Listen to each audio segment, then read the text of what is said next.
welcome to the team of the season. I don't know why I've still called it the prediction, but just sort of like overrated players. These are the players that I think have been, not necessarily this season, but over the past couple of seasons, been a little bit overrated. There are different reasons for different players. Okay, now a lot of you are going to get butthurt in the comments when you see a few of them, because that's just how it's going to be. Because I think they're overrated. The fact that a few of them, I've asked like 2 or 3 different people on Twitter and in my Discord if they know of any, and like 2 or 3 of them have come back and said quite a few of the players that I've already put in, and then a few that I thought, that's a good shout. Most of them are obvious for different reasons. A few of them are quite surprising, specifically in my own personal opinion. But we can get into that. Let me go. There we go. Turn that light on. Look at mine. I'm very greasy. I'm gonna have a shower after this video. But like I said, there are different ones for different reasons. And just stay with me. I've got some of the stats up from comparing them. But I'll explain. First one, De Gea. I'm not saying that he isn't a good keeper. Okay, that's not what I'm saying. Personally, I think he peaked quite early, and then he made his move to Manchester United. Had a few poor seasons, as many Man United fans know, and then got very good. And then he did very, very well, maybe 2 or 3 seasons. However, more recently, he's really, really dropped the ball, whether that's having the lack of defenders in front of him, which I don't think is an excuse specifically. Because he's been poor internationally as well. If you saw him in the World Cup, he didn't do particularly well. Similarly, when he came back to Man United last season, he wasn't playing particularly brilliantly. In 2016-17, he had 14 clean sheets and 29 goals conceded. In 2017-18, even better, he had 18 clean sheets and 1 less goal conceded. And then last season, in the 18-19, he only kept 7 clean sheets, and he conceded 54 goals. That's a lot of goals. That's almost twice as much as what he had previous in the last 2 seasons. So whether you can say it's a lack of defenders, or whether he's just not on it, hopefully this season. Like, what I'm saying within this is that I don't want them to be bad. I just want to pick up on the fact that they're not the best in the world. And I think that's what a lot of pundits and people were saying at the time. He got his team of the season in FIFA, he got his team of the year, and rightly so, he was one of the best in the world. But I think that many people hold him to this sort of high standard now, and I don't think he's quite there, specifically more recently, if that makes any sense to what I'm saying. I'm not saying he's a bad keeper, I've expected more from him more recently, and so therefore at the minute he's quite overrated. I think he really needs to go back to the basics, make more saves, keep a few more clean sheets. Hopefully he can do that this season. We'll hopefully see. I'm not sure if he peaked early. I don't know why I've put that specifically, but I think when he came to Man United, everyone was a bit like, what? And then he wasn't brilliant, then he did really well. So everyone was like, oh my god, he's a hidden gem. Well, not a hidden gem, but we realised his potential, but now he hasn't hit that again. So you never know. Next is Pickford. Now, I love putting this guy in here because I think he's one of the most overrated goalkeepers around. He did peak early. He had a good season for Everton. He made some good saves in the World Cup. Rightfully so, he deserved the attention in the World Cup. He was making some good saves. We won our first penalties. It's like De Gea, he's had a few good seasons.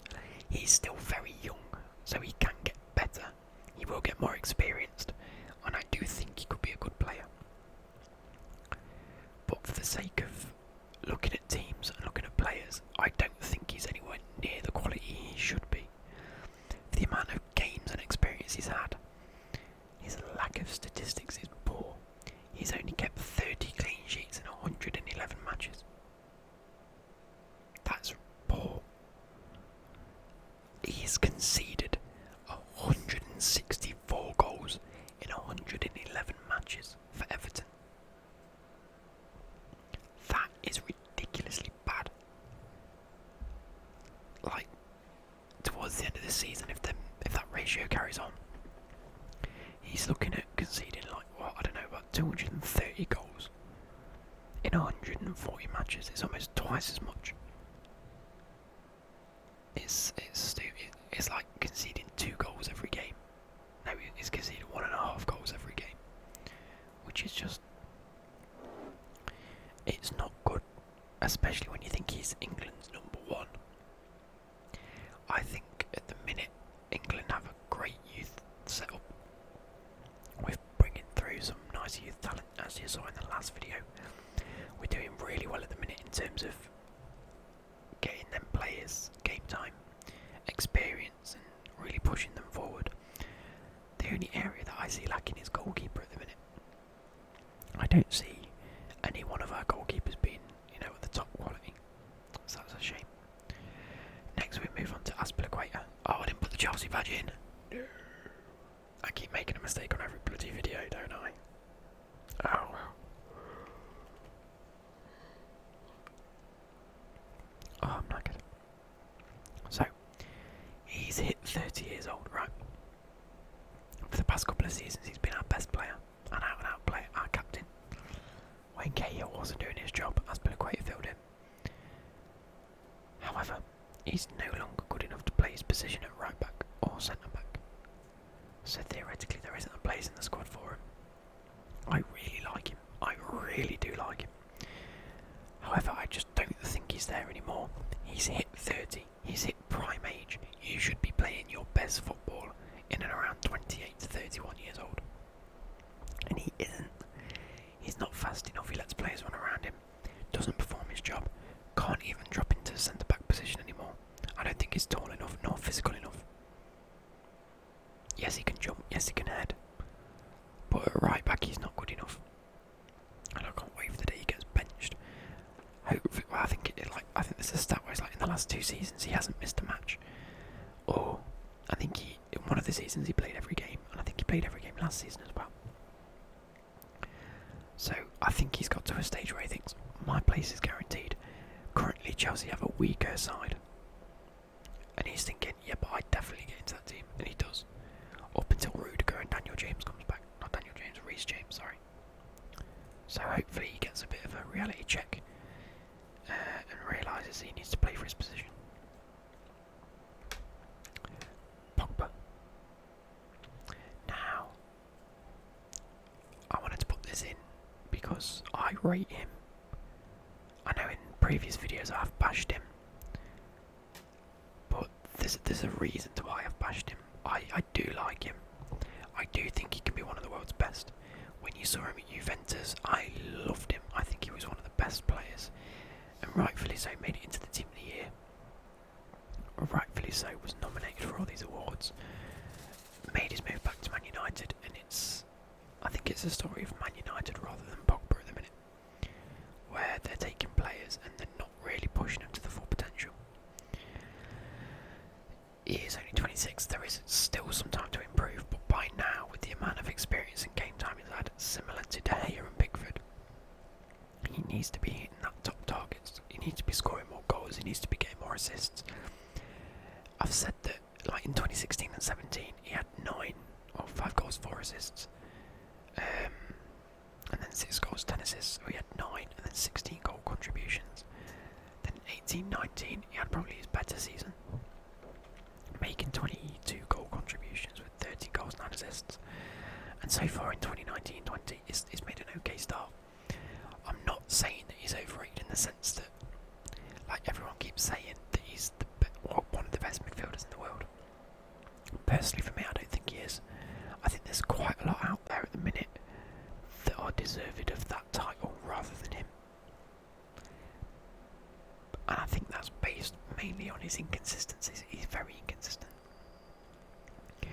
He is getting better, but he's yet to prove his worth. That's one of the points I wanted to make, is that he's yet to really hit that top level quality player that we know he can be.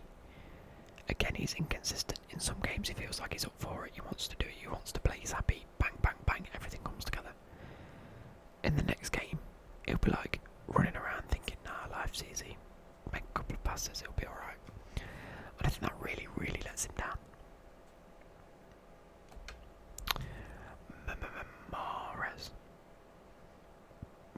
This was a player I thought, don't get me wrong, I'm struggling to find overrated players because everyone's made an okay start to the season so far. However, Mahrez is one that I wanted to pick up on just because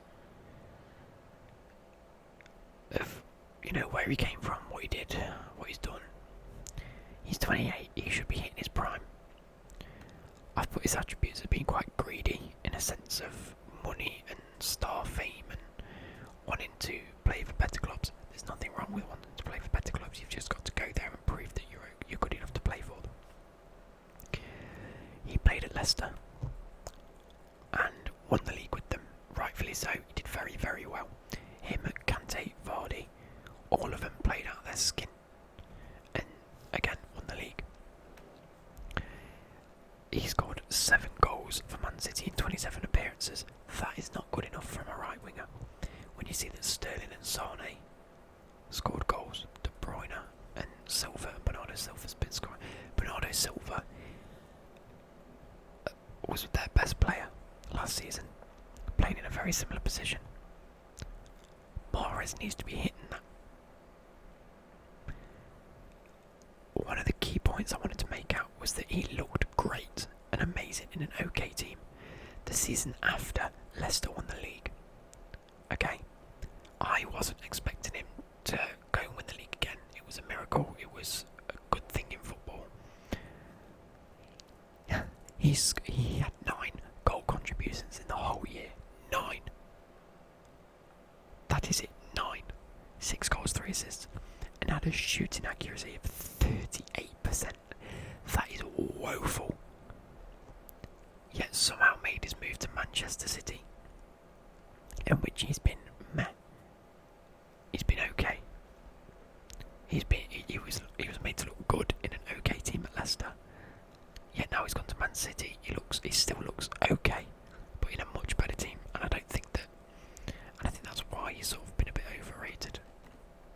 Don't get me wrong, he's been okay, but not top quality for me. That he sort of thinks he is.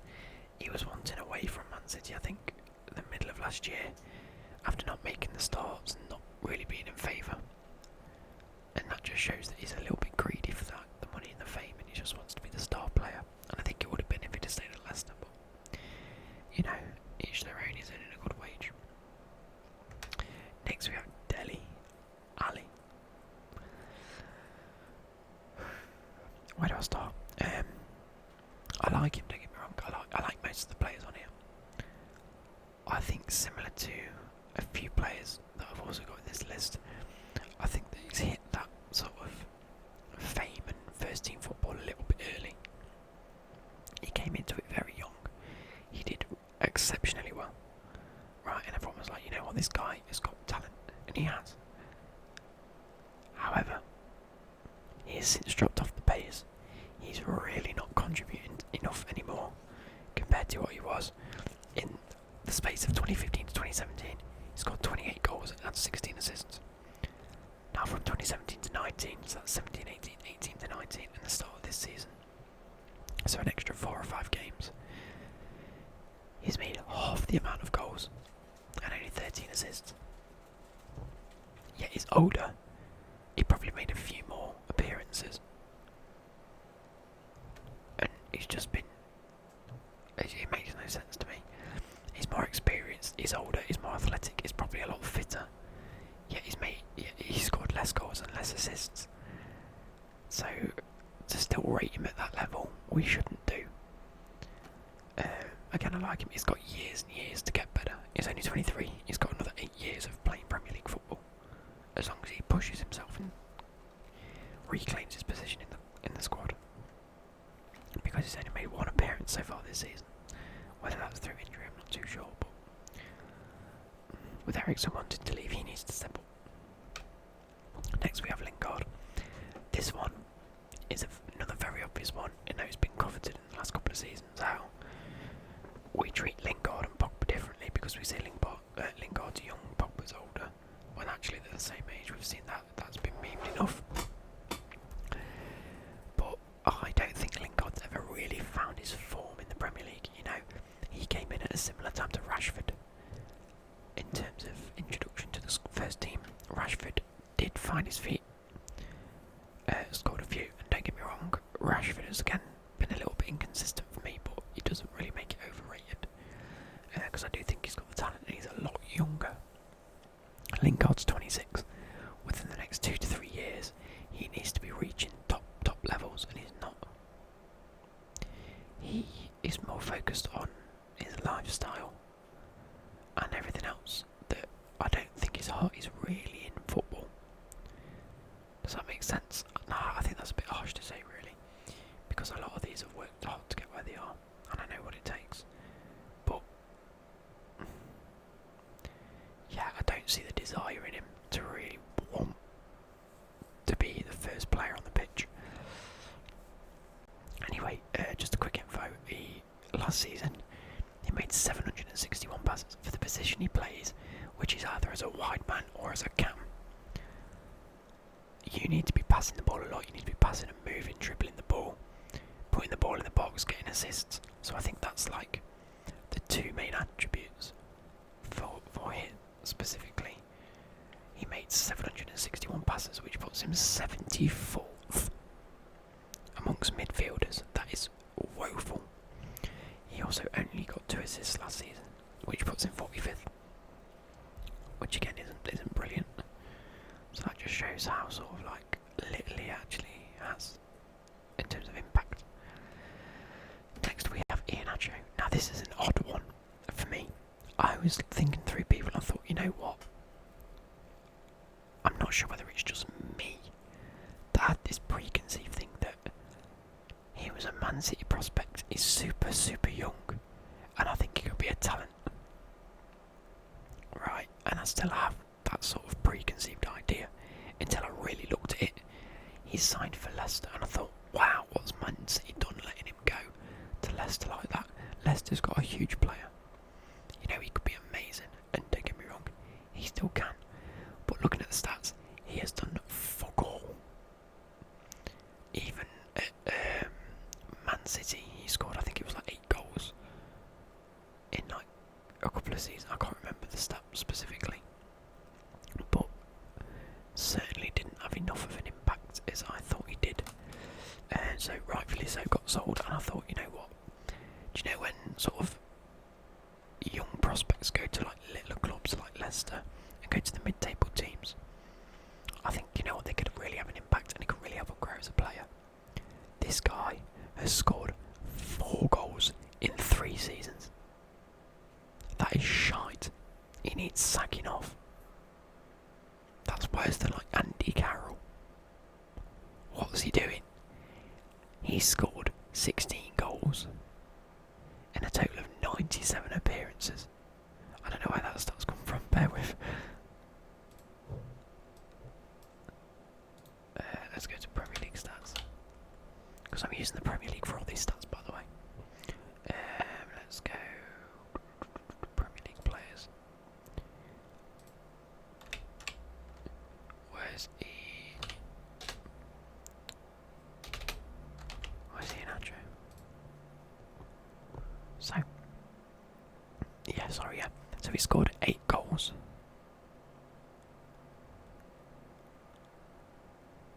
Okay, so he scored 4 goals in 3 seasons for Leicester. There we go. So he's made 51 appearances for Leicester. 51 appearances for Leicester. 51! And he scored 4 goals. That does not add up.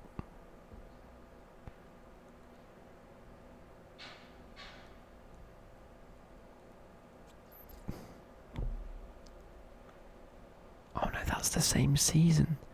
What's that about then? They've duplicated the 15 and 16 season, so... What is going on? what is going on here? There we go. So, yeah. He's made a total of 97 appearances for both Leicester and Man City. And still only scored 16 goals. No, he hasn't. He scored more than 16. Because he scored 8. He scored 16 at Man City in 66 games. I don't know what this record's playing at because they can't add up properly. Jesus Christ. So, he scored 16 in 66 appearances. Which is okay for a substitute, to be fair. It's not bad. Then he didn't score at all, 17 to 18, because he moved to Leicester, where he scored 4 in 51 appearances. So, that should be 16, 17, 18, 19, 20 goals in, 66 out of 51 is 117. Yeah, 117, and he scored 20 in 100. That's still ridiculously little for saying that he could easily get into this Leicester City squad. Well, he can't, obviously, because he's not good enough. But yeah, hopefully in the next couple of years he'll make a move. I don't know, probably goes like the Turkish league or something stupid. Or maybe Serie A. Oh, he won't go Serie A because he'll just get racially abused, because that's what the Serie A do nowadays, which is stupid. But yeah, hopefully he moves to a club where he really regains his form. And next we have Gabriel Jesus. Now for me, I didn't want to put him in here until I looked at it. I was thinking about him, then someone else mentioned him on my Twitter, and I was like, I suppose I can put him in here. He's obviously not been scoring enough. He's only 22, so he's going to get better. You know, Pep has some form of faith in him to have kept him. Don't get me wrong. But, you know, Aguero, somehow Aguero is still doing amazingly well. You know, he's still scoring goals. I think he's top goal scorer at the minute. We're only 3 or 4 games in, but Aguero is going to be up there at the end of the season. I initially thought that this might be one of Aguero's last sort of seasons performing at a top level, because at this age you sort of see him drop off a bit. But, you know, he's proven us all wrong, and I'm happy. I'm happy to see him perform well. That being said, when Aguero eventually does start to drop off, I can't see Jesus being an immediate replacement for him at the level that he's at now. Last season he scored 7 goals and got 38th. I'd have liked to have seen upwards of sort of 10, especially for an out-and-out striker, especially because Aguero was out a little bit last season. So when Jesus did come in, probably didn't have the impact he wanted. And again, in terms of assists, it sort of shows that he's maybe not linking up as well. You know, Aguero was up there in terms of the amount of assists and goals scored. And I think Jesus needs to be doing that as well. He needs to want to play, he needs to want to fight for his place. And I think if Aguero does get, you know, like a major injury, or does begin to drop off and not perform as well for Man City, Pep's going to be looking at getting a different striker in rather than just saying, hey Jesus, you're my first team player. I can't see that happening. So, yeah, maybe he just needs to prove himself. Like I say, he's still young. Quite a lot of these are still young and have still